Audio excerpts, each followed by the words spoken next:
Thank you all. Please be seated. Will the foreperson please stand? Good afternoon, sir. My understanding is that the jury has reached a verdict? Yes, the jury has reached a verdict. Okay, and was that verdict unanimous? Yes. Okay, and has the verdict been filled in, signed, and dated by you as the foreperson? Yes. Okay, will you please hand it to the deputy, and then you may have a seat, sir. Will the defendant please rise? In the Superior Court of Fulton County, State of Georgia, the State of Georgia versus Christopher Wolfenbarger, case number 24 SC 004201. Count 1, we the jury find the defendant not guilty this 22nd day of August 2025. Will the state and defense counsel please come up and look at the verdict form and confirm that you have no objection to the form or legality of the verdict?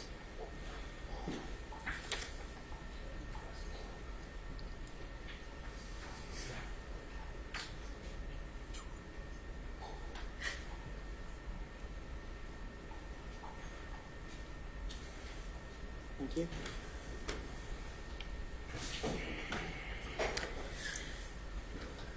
Counsel for the state, counsel for the defense, is there any reason that I cannot release the jury? No, Your Honor. No, Your Honor. Okay.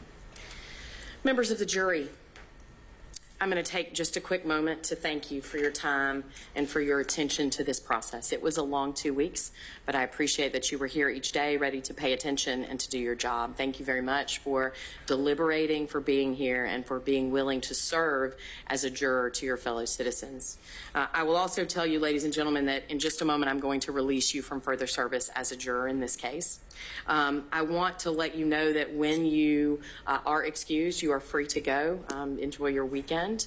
I want to let you know that you may be contacted by people about your decision in this case. You're not required to talk to anyone about your decision in this case. You can if you choose to. I often encourage people to, if you're comfortable talking to lawyers about your decision, to do so, because it helps the lawyers understand what motivated you, what was persuasive to you, etc. It helps them understand and be better lawyers, right? So I always encourage you, if you're willing to talk to the lawyers that are involved in the case, it's always a helpful process. And so I encourage you to do so if you're comfortable. But if someone contacts you and you tell them you don't want to talk to them, you're not obligated to talk to them. And if someone bothers you or continues to try to talk to you after you've told them no, you need to let my office know, and we will make sure that that person does not continue to bother you, okay? Ladies and gentlemen, the last thing I will say is just that if you need any written proof of your service here as jurors, in this case, we're happy to provide you with any written documentation. And if you should have any issues with that, also let my office know and we'll do what we can to assist you. Thank you again for your service. You are excused. Have a good weekend. All right. You're there.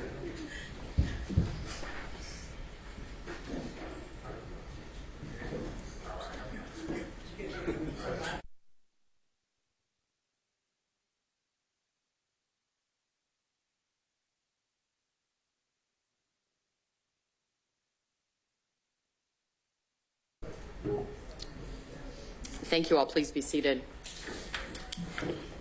Mr. Wolfenbarger, you have been found not guilty of the charges against you in this indictment, and the court therefore adjudges you not guilty of the offenses charged and orders that unless you are being held on some other charges that you be released. Anything else that I need to take up from the defense? Am I released right now? I believe you have to be processed through the jail to actually be released to the street. There is paperwork that has to be done. Anything from the state? Okay. This matter is adjourned. Thank you. Mr. McDermott, does the defense wish to make a closing statement? Yes, Closing Your Honor. argument? Thank you.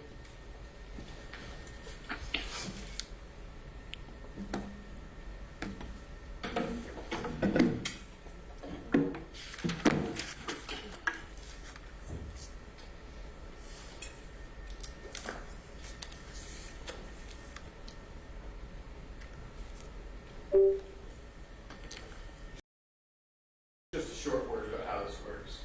The state gets to split their argument. So they'll make an argument, I get to make an argument, they get the last word too. Okay, the first word, last word, and I won't get to rebut that. That's just the way it is. We accept that. You've all taken an oath. And you've taken an oath, the judge will instruct you in just a minute. Not my words, not their words. The law that will require you to decide this case based on evidence. Based on evidence. You'll remember in my opening statement, I told you that the state has got gaping holes in its case. And that the state is going to give you bits and pieces of evidence. And then it is going to tell you a story to fill those in the way that suits them. And it's going to ask you to imagine along with them that that story is true. And it's going to ask you to make a leap of logic at the end of it.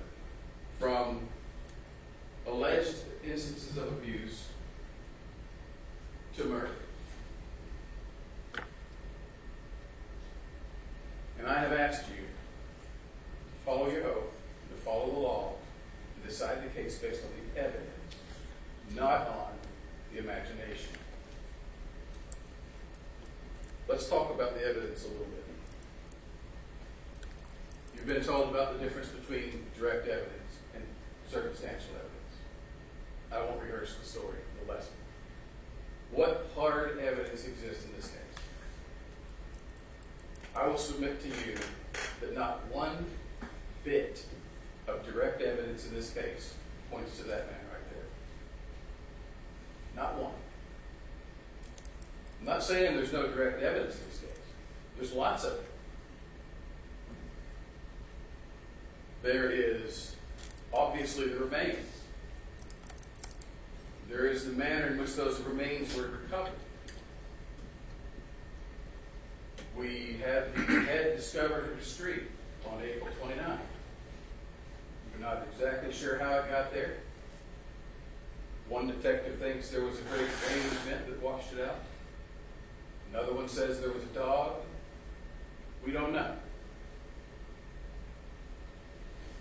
And then about a month later or so, they discovered several bags in the wooded lot behind the trucking business. Some people call it a junkyard, whatever. Come back to that. The medical examiner eventually is able to identify the skull using dental records, dental charts.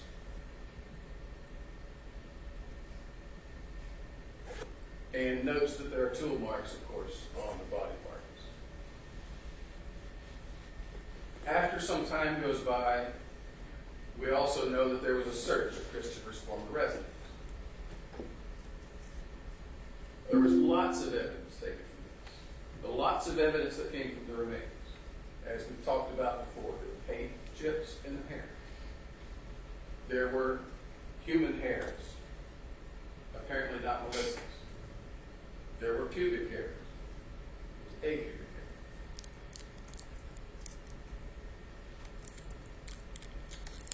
There was DNA evidence.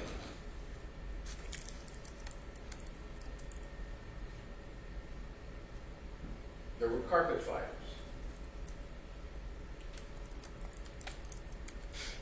There's lots of evidence. And you heard the detectives sit there and tell you, we specifically sent this off for testing. Some of it more than once. Whoever's hair that was in there that wasn't Melissa's was also not his. Whoever's pubic hair that was also not his. Wherever those paint chips came from, it was not from his residence. Someone says, oh, it was remodeled. It may have been remodeled, but folks, when you paint over paint, the old paint's still under there. And you go scrape a paint sample, you're going to get all of it. None of it matched. There was luminol evidence. They sprayed the entire house, not a drop.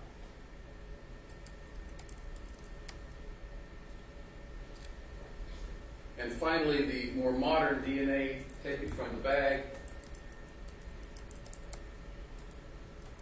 You heard Detective Stein sit there and talk about the event where they went out with all the media to the site. looked at the proximity to where Christopher had worked. You heard him testify about the DNA in the bags, and he read the results of those reports. Yes, we found DNA. Yes, there was a viable profile that represented 5 people. Two of whom at least were male. And they submitted Christopher's DNA sample. They went up specifically again to get new DNA from him and submit it for that test. That was in 2022 or so. Christopher willingly submitted. Yeah, he knew the DAs were still investigating him. He didn't run from it when they called him and said, hey, we'd like to get your DNA. And he submits it, and you heard the results of the test. Christopher Wolfenbarger is excluded from being a contributor. Well, that's when we hear this theory about there was a great rain flood event.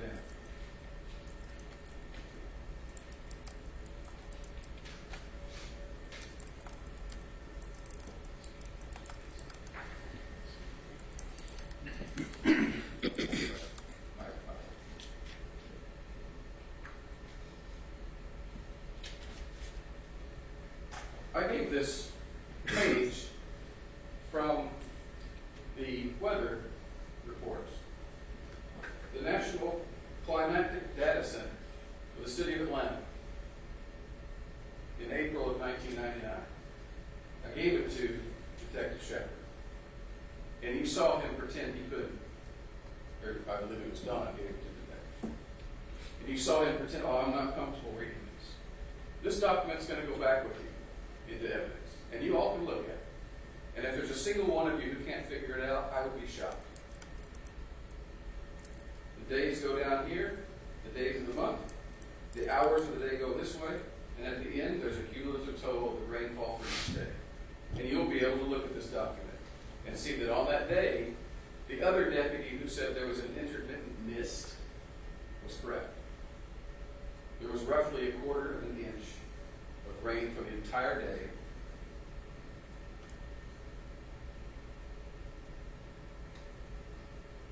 And most of it appears to have fallen at about 3 o'clock in the morning, long before that had appeared on the road that day. And you can look up the rest of the way. 0.0000000. Detective Shepard. Oh, it rained so much that month. No, it didn't.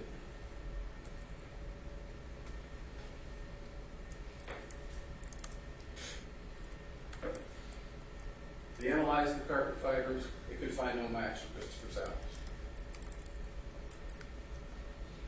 So then we're told about the circumstantial evidence. It's interesting to me that you just heard the district attorney tell you all the facts and evidence in this case point to one man. But he's not talking about this hard evidence, is he? Because there's a bunch of that, and not a single bit of it points to this man. All of it points away from this man. But Detective Shepard, or maybe it was Detective Calhoun, one of the two, got on the stand and said, there's only been one suspect in this case from day one. Well, when the results keep pointing away and pointing away and pointing away, maybe there should have been a different one. Maybe you should have asked some more questions of the neighbors or of the family. You heard the district attorney here tell you. That's how we conduct investigations. We look at the person's life. We want to find out what's going on in their life. They never investigated that family. They never investigated anybody else. Where are the records of the test of paint chips for a single other person's house? Where are the records for a search warrant from a single other individual's house?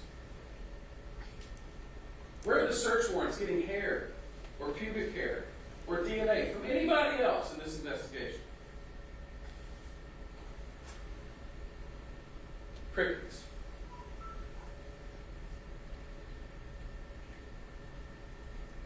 Because they want to tell you a story about domestic violence.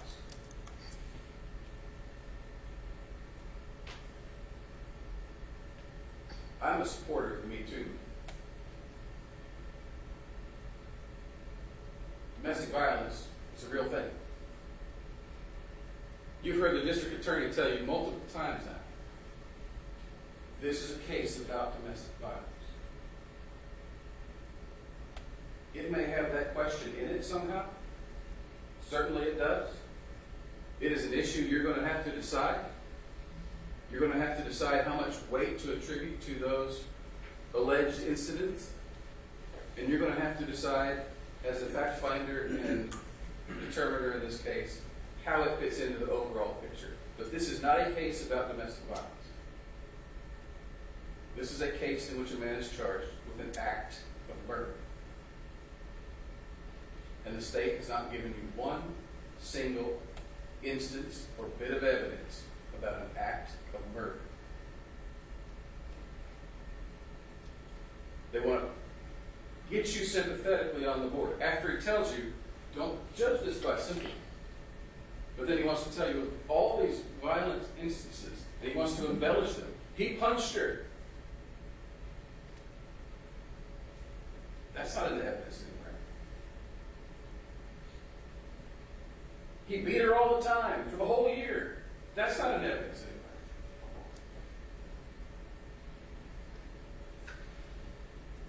And they want to tell you that story and then ask you to make the leap to there must have been some act of murder also.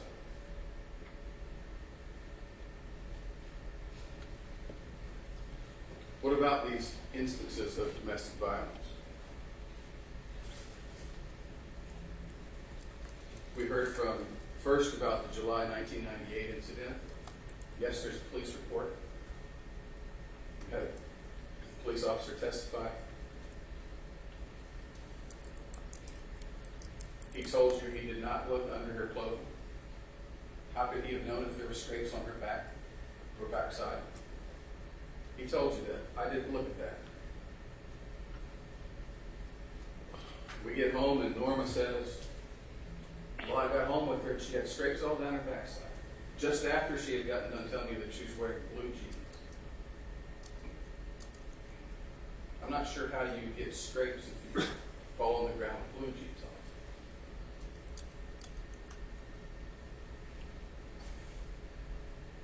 You have reports from Tina. Tina says she came in there with choke marks on her neck. And there was another guy named Clint who stood up for her. None of that story is corroborated by anybody else anywhere. The only person who's ever told that story is Tina Pack. Tina says she took Melissa back up to Chris's house on Brookline and confronted Christopher. But Christopher tells Detective Stott in his interview that he didn't like Melissa staying with her sister, because she got her into cigarettes and also was doing meth. Not necessarily that Melissa was doing it, but that he didn't like Melissa around that stuff. Well, I think there would be a confrontation when she brought her up there. We've heard from Mr. Dixon about domestic violence. It is funny to me. You should find it incredible that when he gives an interview in 2003 to the police about Melissa, he does not one time mention abuse, marks on her body, being drugged on the sidewalk, her complaining about her husband. He does not mention it one single time in an hours-long interview. And suddenly, when they find him at the last minute before trial, they find out he's been watching true crime shows about this, and suddenly he remembers this incident where she had bruises and she was drugged on the sidewalk. The testimony is not credible from the former Waffle House employee and bank robber, Mr. Dixon. You heard evidence from Miss Cooley. Lived across the street. She seemed to be confused about a lot of her facts and details. Testimony was difficult to follow. But she says, oh yeah, I heard screaming and breaking glass over there all the time. There was apparently no glass left in the house at some point. Definitely from that house. Definitely that house where Chris lived. And I know that because that's the house I went in and cleaned. I cleaned all the houses that Mr. Holyfield owned. Who's Mr. Holyfield? Holyfield didn't own that house. You heard testimony from several people. That house was owned by Christopher's parents. Miss Cooley was never in there. I think Miss Cooley's confused as to what she's talking about. Oh, well, I definitely saw a black eye behind the glasses. And then she said a few moments later, I only saw her passing a few times when she was getting in the car to go to the grocery store. Never talked to her. Just said hi.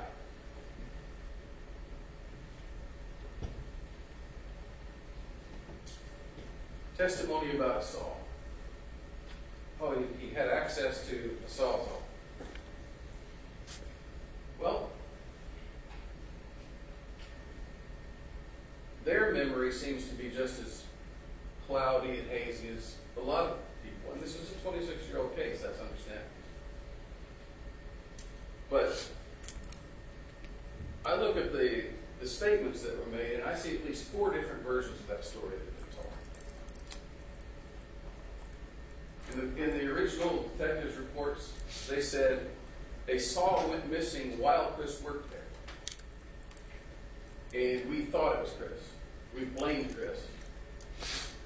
And we never found him. And then later it turned into he stole a saw. And then later they backed off and said, well, no, he asked to borrow a saw, and we never gave it back. You heard them. Their own witness, they had to impeach you by playing things that were in audio because they said they didn't even remember saying that. And they testified here that he took a saw, not saying he stole it, whatever.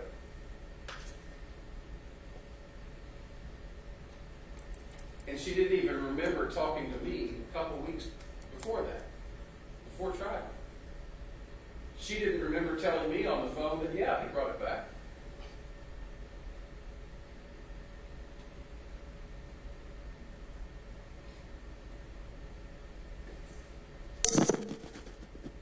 My apologies.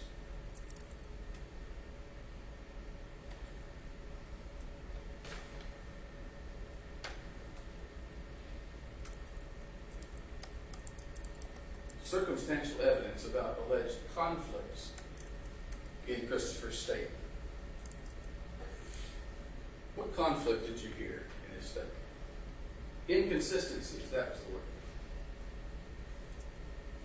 There were inconsistencies in Christopher's interviews. And they played for you the interview with Mr. Stott, 2001. And then they played for you the interview with Detective Shepard in 2021.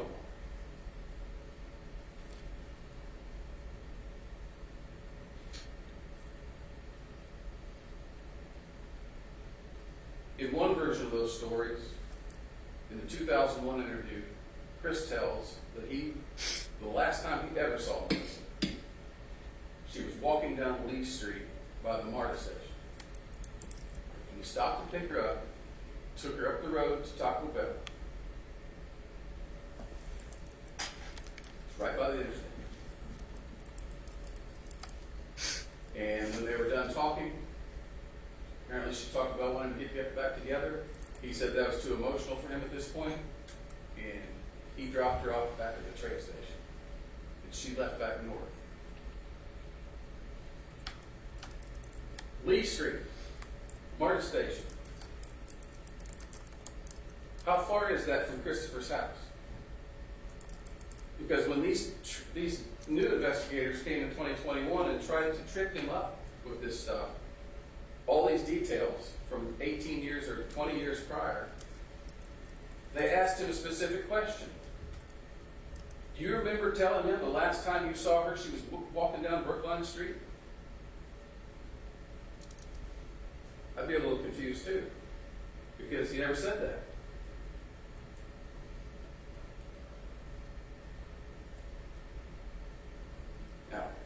remembered the other statement from up Lee Street or not, I don't know. But again, you're 20 years later. Is Christopher the only one in this entire trial that doesn't get a pass on memory when witness after witnesses stand here and say, I can't remember that, I don't recall? At least the police officers get to carry their report with them and read the details and pretend they remembered it.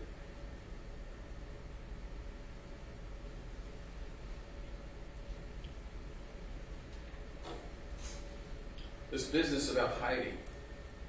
Oh, Christopher cooperated with police time after time after time. I don't have to list it all tediously again. All the DNA results, the hair, the pubic hair, everything else. Every time they called him and said, we want this, he showed up. They could have showed up at his door that day. He would have walked out to them. They could have arrested him right there. But they chose to use some kind of SWAT team enforcement with unmarked cars, no lights. If you ever see the video again, you will notice when those cars pull up, no lights are on. Later in the video, when they're all up in his house, then they have their lights on. They don't turn it on until later. No marks on those cars. The only marked car was all black with black letters. So if you're viewing that coming up your driveway and armed men get out with M16s, what are you going to do? Walk out and greet them? Look, it was rational to fear that, okay? It's rational to be afraid. Imagine if you're seeing that through a home security video and you can have even less resolution.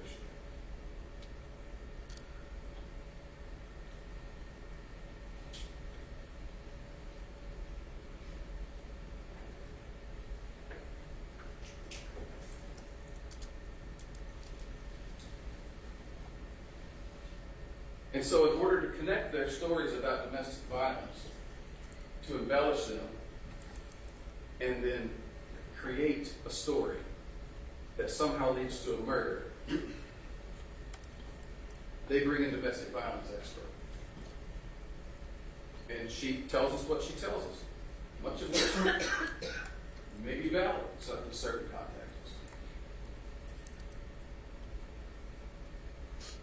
And she says, well, if you're leaving, that's a sign of domestic abuse. But if you're returning, we can also explain that as domestic abuse. And if you're at any point in this cycle, virtually any behavior can be explained as part of the cycle of abuse. And Ms. Hilton gave very pointed hypotheticals, clearly designed to apply to this case. And she says, yes, clearly that's domestic abuse. Yes, clearly that's isolating somebody. Yes, clearly that's reconciliation. Yes, yes, yes. No hesitation whatsoever. But when the defense just tweaked the hypothetical just a little bit, her answer was what? Yes? No? No, her answer was, I don't know. I need more facts. I need to know what the abuse situation is. And wait a minute. How can you jump on a hypothetical when she asked it, and when we ask it, we get him hauled around? And it turns out she's a former employee at the DA's office. She's effectively like having an extra prosecutor up there on the stand to hit softballs they throw at her.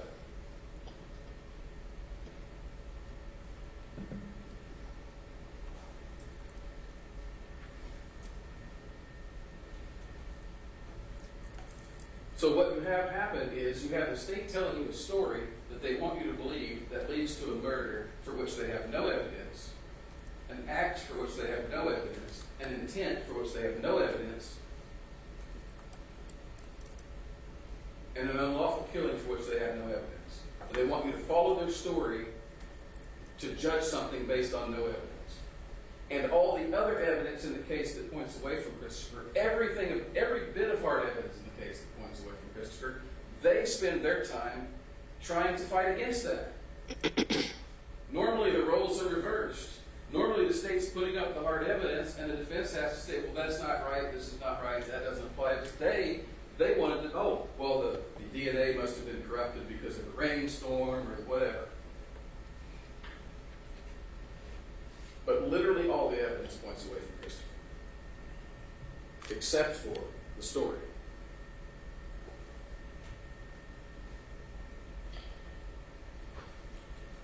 We've been told, or you've been told, that the defense's story, the defense is Carl Patton did it.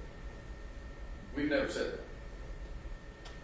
And we've certainly never singled out Carl Patton as the only possibility. I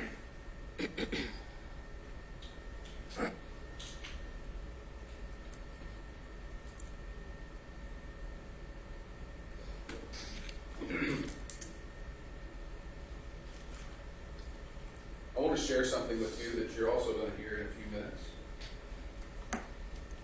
And this again is from the law. An interesting thing the DA said a while ago. He said, "We're trying to tell you that Carl Patton did this. But the standard is proof beyond reasonable doubt. They haven't given you proof beyond reasonable doubt that Carl Patton did this." Well, that's not quite how it works. The only person in this room for which the standard of proof beyond a reasonable doubt applies is the defendant. Any other evidence, you're allowed to determine how you think it may apply.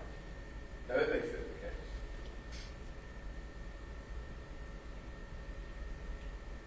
And this is the law that she's going to read to you in a minute. Not the law he just told you about. This is the law she's going to read you. Of course, you have to prove everything beyond a reasonable doubt. And in a case like this one, where the only evidence against the defendant is circumstantial, our statutes and our courts have determined that this is how you should interpret beyond a reasonable doubt. You would be authorized to convict only if the evidence, whether direct or circumstantial, or both, excludes all reasonable theories of innocence and proves the guilt of the accused beyond a reasonable doubt. In other words, in a case in which there's circumstantial evidence only, you have to exclude every other reasonable possibility. And friends, that's where you do get to use your imagination. I'm not inviting you to come up with Disneyland fairy tales. No, that's vague and arbitrary. That's what the statute outlaws. But if there's any other reasonable possibility to explain the death of Melissa Wolfenbarger, then you must acquit.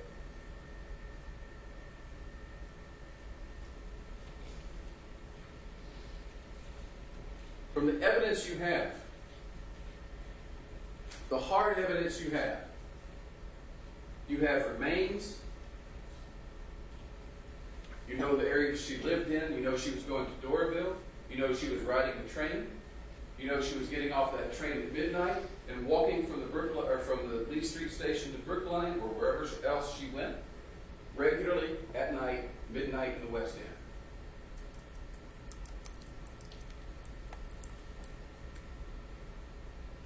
We know she was hanging out with people who were drinking a lot. We know that at least, according to some people in the evidence, some of those people were doing drugs. And when drugs and alcohol are involved in anything, the pool of potential suspects is a chasm. I don't have to find one and bring it to you and say, this guy did it, and I can prove it to you beyond reasonable doubt. You just have to be able to understand it could have been anybody, and that's reasonable. And that's where people like Carl Patton do come in, and Norma Patton.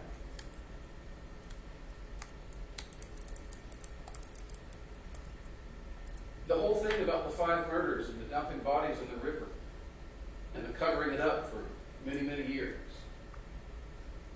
But we also find out that one of his victims was a drug dealer that Carl worked for. We also find out that he engaged in contract killing.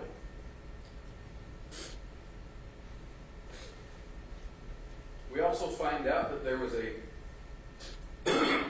member of their family, in some common law way, whose father Carl had killed. And he didn't find out until sometime later. The same man also hung out in that household, was friends with the Patton family, and later was accused of molesting Melissa. And Norma, and with Melissa's testimony, apparently tried to get him indicted. Does this man have a motive to get revenge against Carl? Yes. Does he have a motive to get revenge against Norma and even Melissa? Yes. Is it reasonable to believe he could have been involved? Absolutely.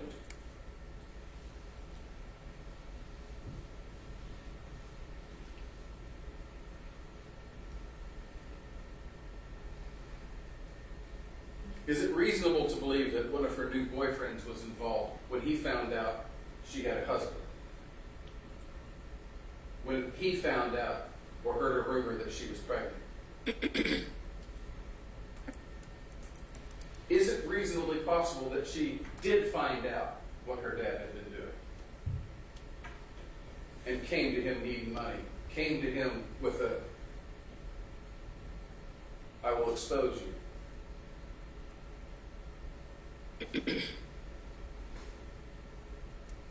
Is it possible that living in that area, she got involved in a drug deal gone bad? Why would they dismember her?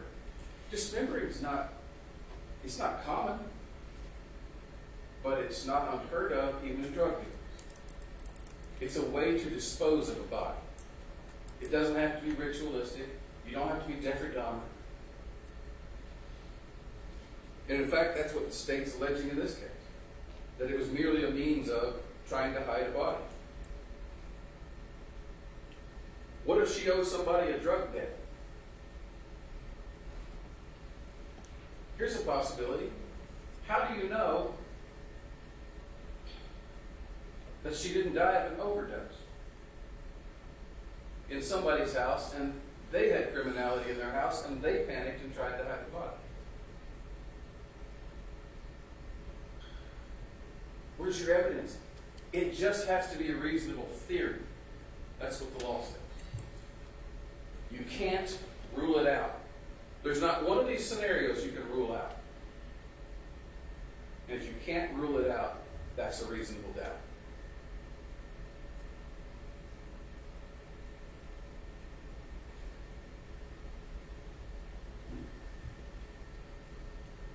Maybe she really was pregnant. Maybe she tried to have an unsafe abortion. Where's your evidence, sir? It just has to be a reasonable theory. If the state had done more investigation, maybe we could have eliminated some of these. But we can't. You can't rule these out.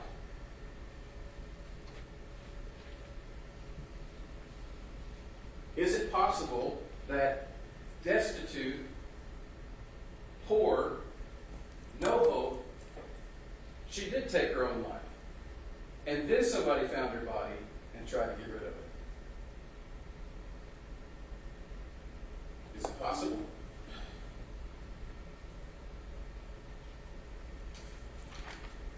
The state has not ruled out any of these. It has told you a story about one possibility. It has embellished some of the details and asked you to imagine that it went all the way to a murder.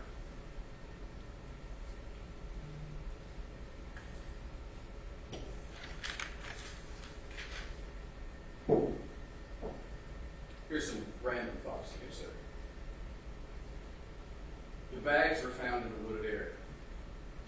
We heard testimony from Ms. Miller, the investigator who was there, the one who found the first bag, state that she found it right by a pathway. Now, why did they even start looking back there? She told you. She told you the owner of that trucking company said, why don't you go look back behind here, because there's a cut through that people use in a wooded area that drug dealers and other people use. That's what she said. She testified to that. And they go back there and start searching, and lo and behold, the dog actually misses it, but she spots this bag right by the trail.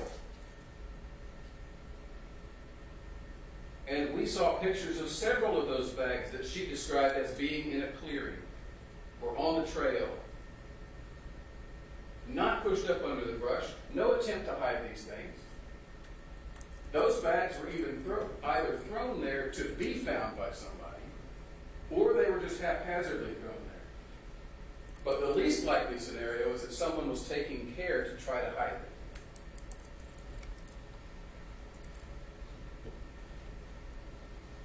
Did somebody kill Melissa and throw it where it would be found, right where Chris worked? They'll send a message.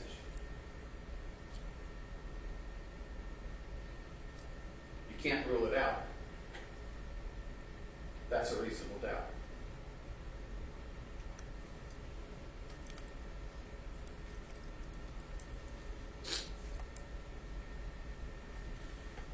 The domestic violence incident expert spoke about that. Have you considered the evidence we've heard about how Melissa was raised? About how she was locked in a room? How she was, according to Ms. Waddell, stunted in her intellectual development? Unsocial? Very easily controlled, naive?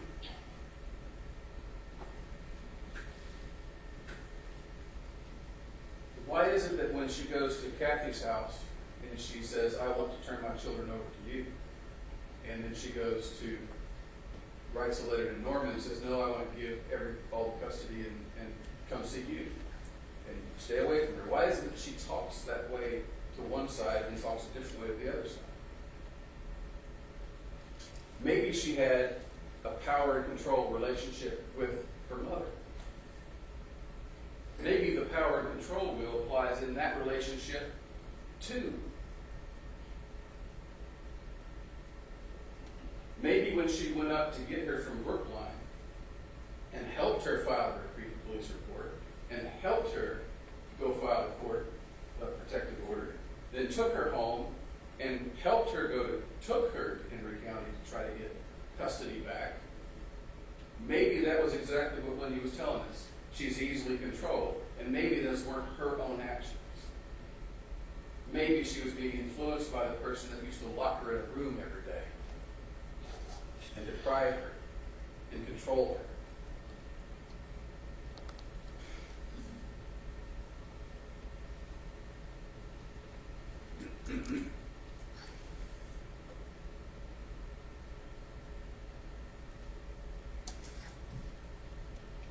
I think it's interesting that the incident happens in 1998, and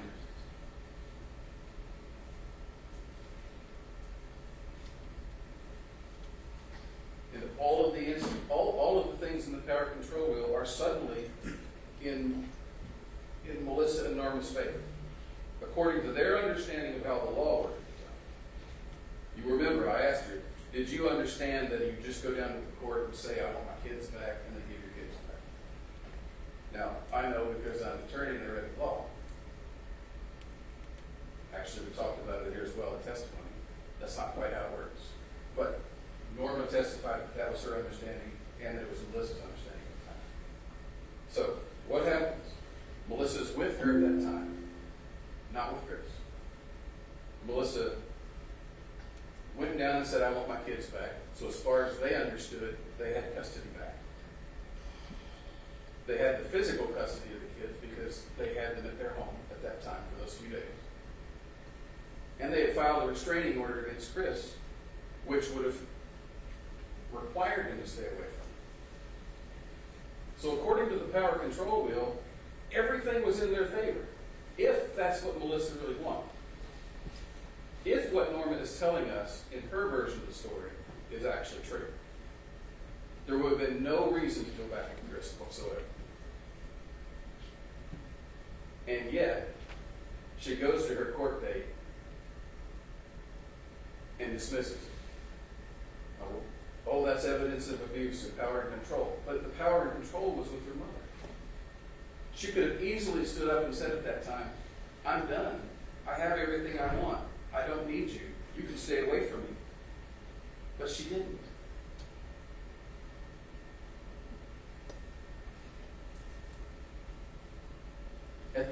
moment she had a choice to go back to Norma Patton or to go back to Chris. And she chose Chris. We're told this sentimental story at the end. Melissa, last time I talked to her, she said she only wanted one Christmas present. Picture of her and her papa. You've heard no evidence in this case that she ever even hung out with her papa. But you have heard evidence in this case that her papa was a blackout drunk who slept on the couch. It doesn't make sense.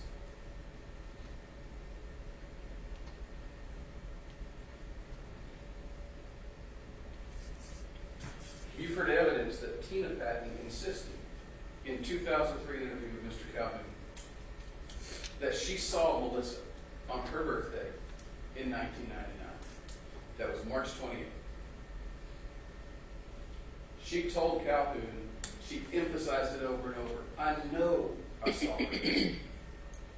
And she said her mother tried to get her to change the story because it didn't line up with her narrative of when Melissa had died.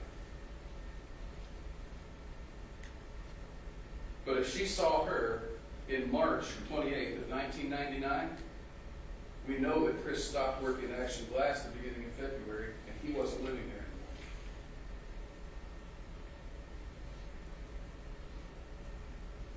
anymore.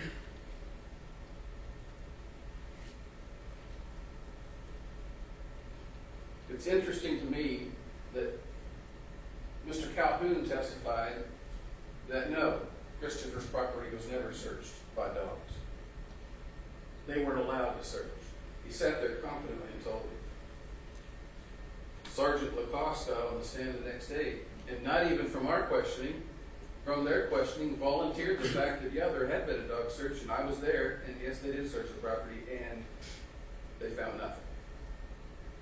Do you remember Miss Cooley talking about, oh, he built a concrete pad in the back? Why bring that evidence in? Except to create an insinuation, oh, he had told somebody allegedly at Waffle House one time about that's how you hide a body. You put it under the foundation of a house and say, well, he made his own little foundation in the back. And ooh, her torso was underneath there. Well, the dogs didn't find it. So whatever that evidence purpose was, it, like all the other hard evidence, doesn't point to Chris.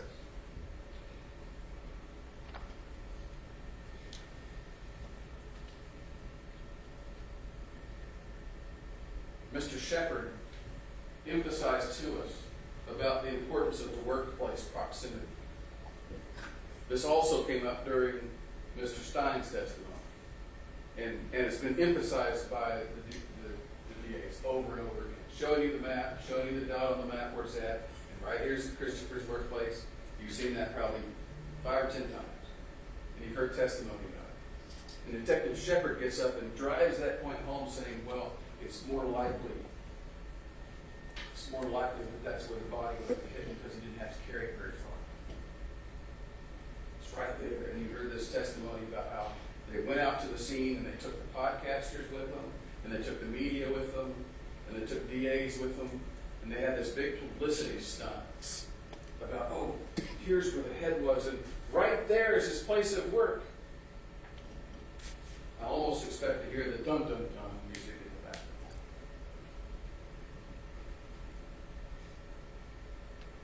And then you learn about Carl Patton's murders. He killed people in his living room, wrapped them up in a camper out back, and then drove them 30 miles to dump them in a river. Proximity is not proof of who did it.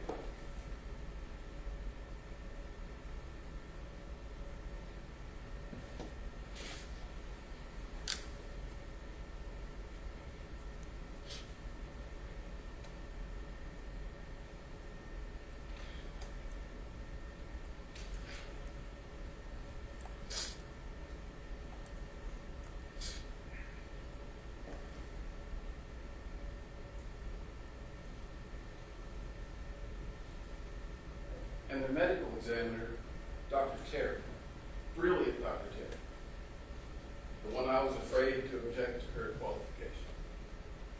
Really, fascinating to talk to. Examined Melissa's remains and made a conclusion that supports my argument. Cause of death is undetermined. Well, there was dismemberment. She said concealment of remains. I think that's a little argumentative. That is a little argumentative. Because she doesn't know if it was bagged for the purpose of concealing or just disposing. Or just transporting to be disposed. She doesn't know the intent of the person who bagged it. She can't testify to that. But there was decomposition, true, and there was incomplete discovery of the remains. And her conclusion is, I can't determine how she died. And Mr. Fawcett asked her a series of questions. Can you tell if it was strangulation? Can you tell if it was stabbing? No. Can you tell if it was shooting? No. Can you tell if it was poison? No. And I want you to interpret what that really means, what they're really saying. Can you determine if she was stabbed to death? No. What that sentence really means is we have no evidence she was stabbed. Can you determine if she was poisoned? No. What that evidence really means is we have no evidence she was poisoned. Can you determine if she was beaten to death? No. We have no evidence she was beaten to death. You have no evidence of a murderous act. You have no evidence of malice being formed, whether in an instant or at some point before. You have no evidence of murderous intent.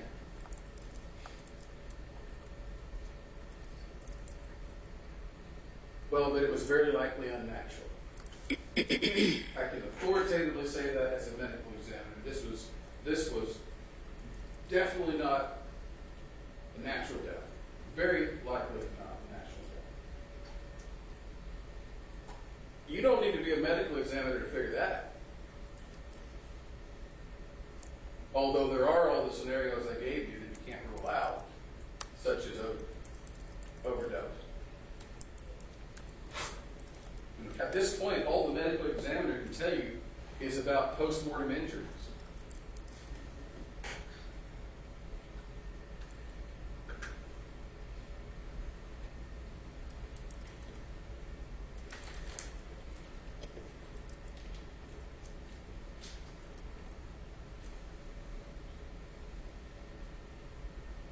You don't have proof beyond a reasonable doubt. You may have a suspicion that Christopher did it. That's not enough. You may have a strong suspicion that Christopher did it. That is not enough. You may gravely suspect that Christopher did it. And the judge is going to read you a law here in a minute that says a grave suspicion is not sufficient. You need proof beyond any reasonable doubt that excludes every reasonable alternative. The state's theory is asking you to do a couple things, and I'm winding up. The first thing it asks you is to ignore all the physical evidence and just listen to our story about domestic abuse. And in doing that, it's asking you to believe this. That man right there is so brilliant, he can pull off a mastermind murder. He didn't leave a shred of DNA. He didn't leave a shred of carpet fiber, hair fiber, pubic hair. He didn't leave a shred of anything that our most powerful forensic machines can pick up. Not one shred. And then was dumb enough to dump the body right by where he was.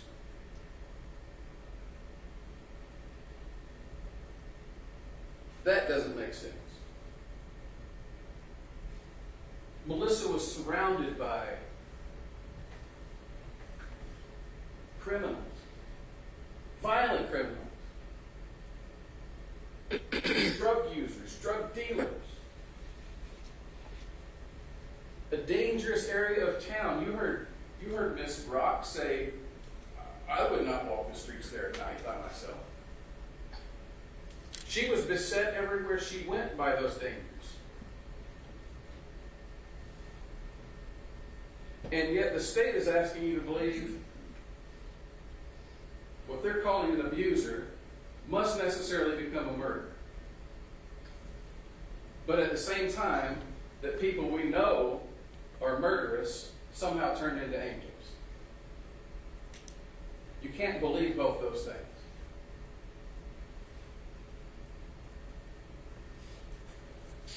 And I would ask you not to follow your imagination on either one of you.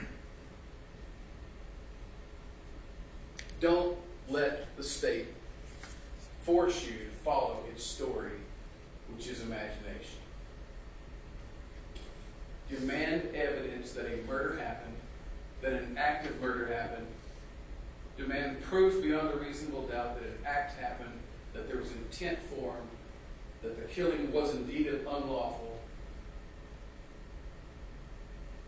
and that it was with malice aforethought. And when you get done deliberating, we ask you to